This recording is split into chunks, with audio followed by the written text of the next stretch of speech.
Volunteerism Code ganap ng isinabatas sa La Union. Para sa detalye ng balitang yan, kasama natin Idol Jam Victorio.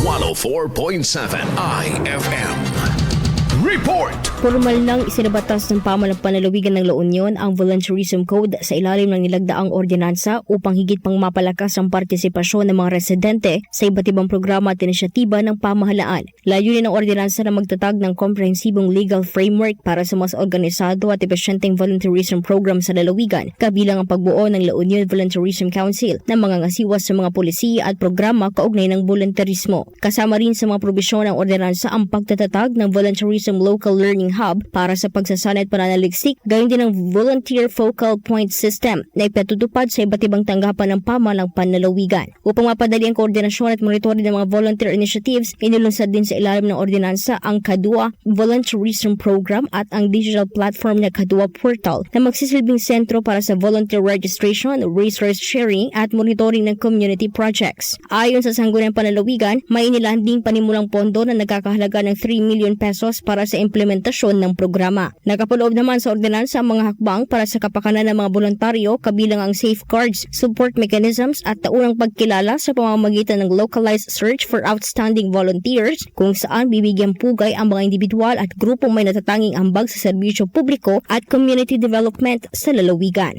Mula rito sa IFM Dagupan, Idol Jam Victorio, Tatak, IFM. IFM News. IFM News. IFM News.